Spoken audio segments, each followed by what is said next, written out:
friends, to St. George's Anglican Church, Goderich, with Christ Church, Port Albert. My name is Kim Ben Allen, and I'm the priest of the parish.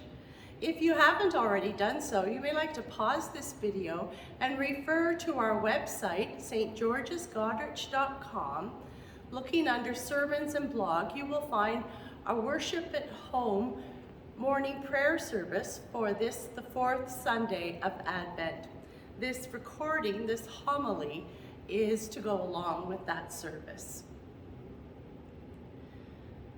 There was once a preacher who ran through the streets of the city shouting, "We must put God into our lives. We must put God into our lives."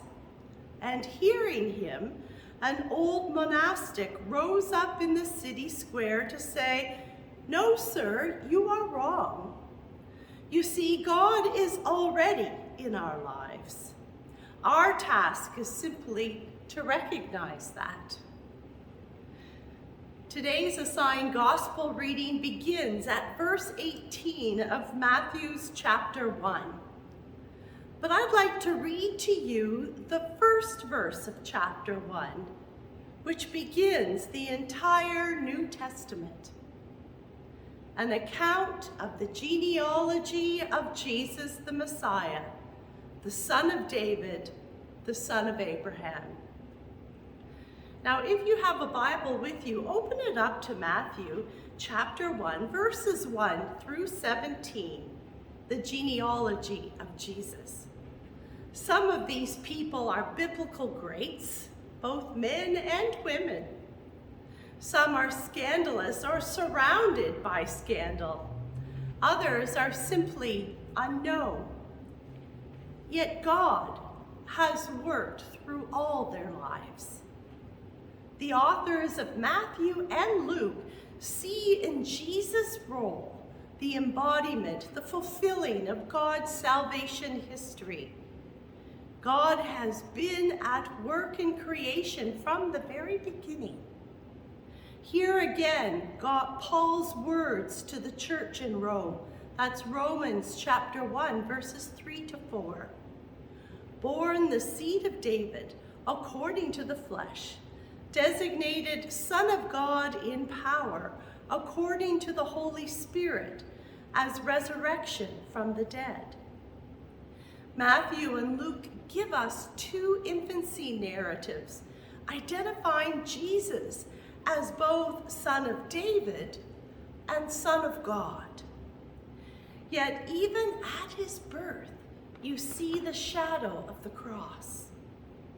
Some receive the good news of the birth, others fear the news, rejecting it, even seeking to destroy it.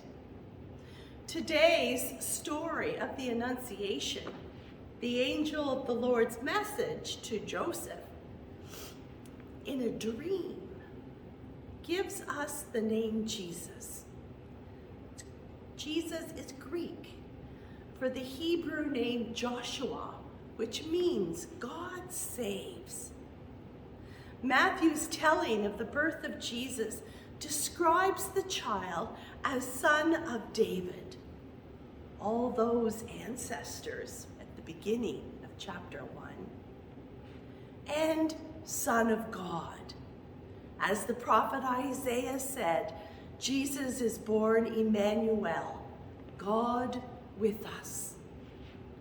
Jesus' final words in Matthew. Take a look, very end of the Gospel of Matthew, the last verse.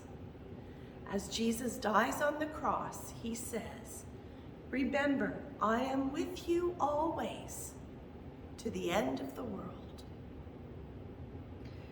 We are never alone is, I believe, the message of Advent.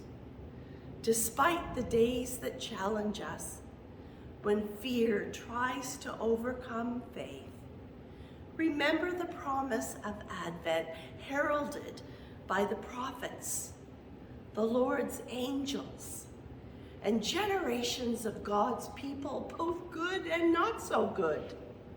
God is with us. Our role is like Joseph's in a way, to trust in God's presence. Be alert, aware of God's guiding hand. Have courage to follow despite the criticism of others. Joseph is a faithful man.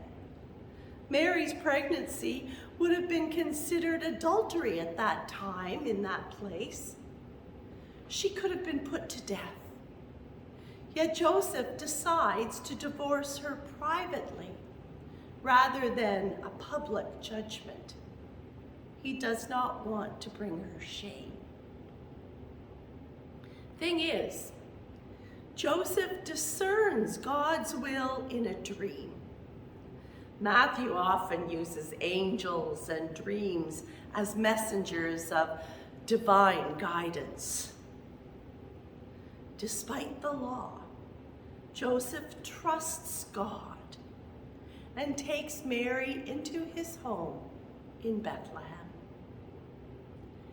God comes to us in unexpected ways, unexpected people at an unexpected hour. Yet God comes to us. That is the promise.